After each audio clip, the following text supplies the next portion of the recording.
Mesdames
et messieurs, bonjour. Nous sommes à nouveau réunis dans la salle Pierre-Perrault de la bibliothèque René Richard de Baie-Saint-Paul, puisqu'une fois de plus, on inaugure une très belle exposition. Et cette fois-ci, nous allons voir ensemble des photographies qui sont l'œuvre de notre invité aujourd'hui, M. Francis Gagnon. Alors, Francis, bonjour. Bonjour. Alors, c'est toi qui présentes cette exposition aujourd'hui. Peux-tu nous résumer un petit peu ton parcours, qu'on te connaisse Oui, pour les personnes qui ne me connaissent pas, je suis originaire de Baie-Saint-Paul. J'ai grandi ici. Ma famille vit encore ici. Je me suis exilé pour les études comme plusieurs personnes, puis je suis revenu depuis quelques années dans Charlevoix. Je suis resté attaché à la région, de sorte que je fais beaucoup de photographies ici. J'ai développé également mon intérêt pour la photographie de paysage ici même, dans Charlevoix, pardon. Puis j'ai fait quelques expositions. Celle-ci est une espèce de suite d'une exposition que j'avais faite en 2013 au Carrefour culturel Paul-Médéric. J'ai remarqué qu'il y a le chiffre 2 qui suit le titre, qui s'appelle « Charlevoix au gré des saisons ». C'est bien ça? Exactement. Puis c'est ça, c'est un peu... c'est des nouvelles photos que j'ai prises depuis les 5 dernières années. Ça marque aussi une certaine progression au point de vue artistique dans la démarche, mais également dans l'exploration de la région en tant que telle. Il y a différents médiums qui sont utilisés, différentes techniques également. Et la photo, ça te vient de loin? Tu as toujours non, pratiqué? Pas du tout. Ça a été un intérêt qui est arrivé un peu par hasard. Une histoire courte d'une histoire longue. Mon frère s'est acheté un réflexe numérique en 2000X, je ne me rappelle plus vraiment l'année, puis j'ai eu la piqûre. Je n'ai acheté un, puis j'ai jamais démorce depuis. Mais comme je disais à une autre personne qui a exposé des photos ici, je dis, tout le monde fait de la photo, surtout avec le numérique, on en fait trop, on en fait beaucoup. Qu'est-ce qui distingue quelqu'un comme moi qui aime aussi faire du paysage d'un photographe comme toi, parce que je pense que tu te considères comme un professionnel de la photo. Donc, tu ne fais pas des photos simplement en passant, là, parce que tu es au bout du quai. C'est quelque chose que tu travailles et que tu approfondis. Je ferais une distinction.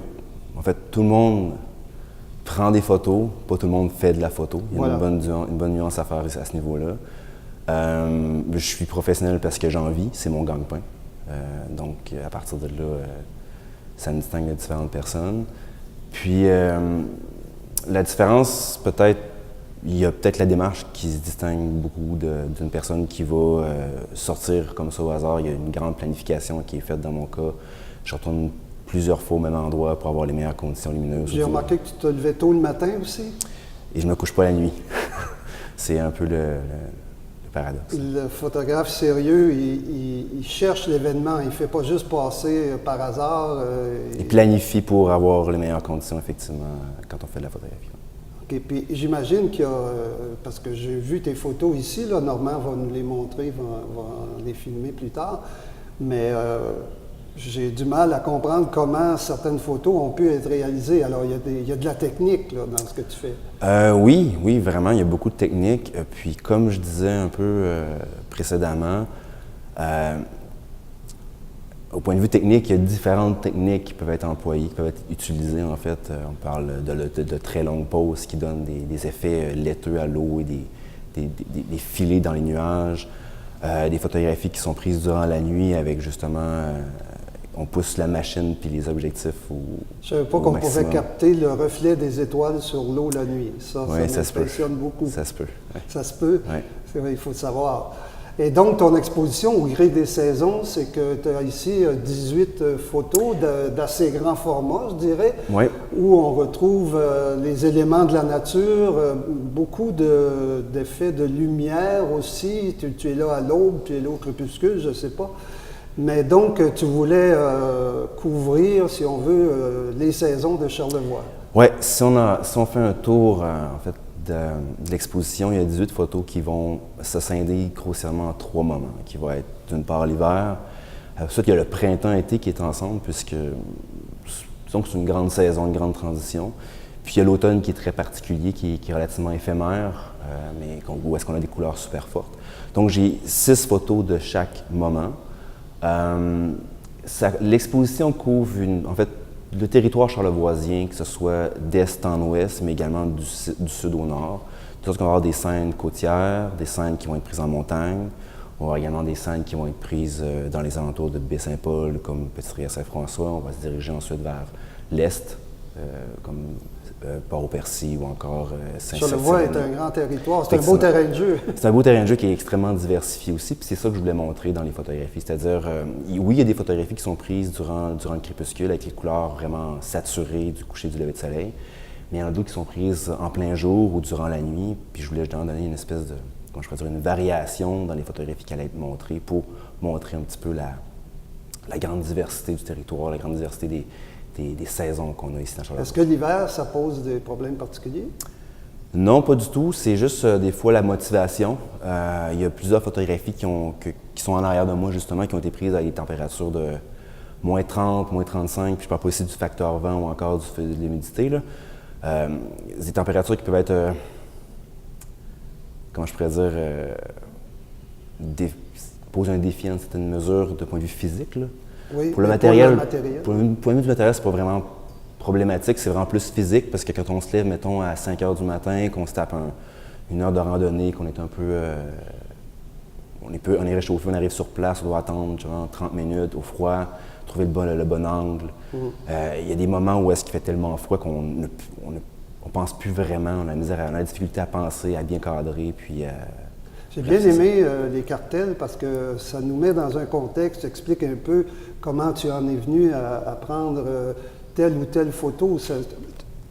Tu crées un événement, en fait, la photo devient, plus qu'une belle photo, elle devient un moment dans justement le passage du temps dans Charlevoix. Maintenant, il y a aussi des petits carrés très intrigants.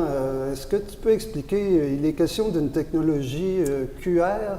Oui, je vais faire une petite parenthèse avant. Je suis content que vous souligniez les cartels avec les descriptions, parce que dans le fond, oui, je me suis affairé à écrire justement dans quel contexte était prise la photographie pour situer la personne qui va voir puis guider l'interprétation de la photographie.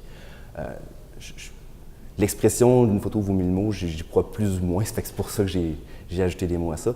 Deuxième volet de la question que vous m'avez posée, c'est concernant les codes QR. En fait, les codes QR, c'est relativement facile à comprendre. C'est que lorsque vous utilisez un téléphone intelligent, soit un iPhone ou sous Android, vous avez la possibilité de pouvoir lire le code en question avec une application ou l'appareil photographique. Et qu'est-ce qu'on va y trouver? Qui va vous rediriger vers une adresse XYZ. Lors de l'exposition, les codes QR servent à 2 choses. La première, c'est que si vous voulez acheter une photographie qui sont vendues en édition limitée, vous pouvez tout simplement lire le code QR qui va vous rediriger vers la boutique sur mon site web. Là, vous allez pouvoir acheter la photographie. Dans un deuxième temps, je vous ai expliqué tantôt que l'exposition était scindée en 3 moments, en 3 petites séries si on voulait. J'ai fait 3 courtes vidéos, en plus des photographies, qui varient entre 30 et 45 secondes. Puis qui en fait font un résumé du moment que je dépeins par la photographie. Puis vous pouvez accéder justement à ces vidéos-là en lisant le code QR à l'aide de votre téléphone cellulaire. Donc, vous allez être redirigé vers une petite vidéo de 30 à 45 secondes. Donc, la technologie vous sert à plus d'un point. C'est ça, ça facilite les choses. Donc, on peut rappeler l'exposition qui va être inaugurée tout à l'heure, va être ici, va pouvoir être vue jusqu'au 27 mai? Exactement, un mois. Un mois. Donc, à partir d'aujourd'hui, ça va être disponible jusqu'au dimanche le 27 mai. Le dimanche 27 mai, je vais venir démonter le tout. Donc, est-ce que les gens vont pouvoir vous rencontrer?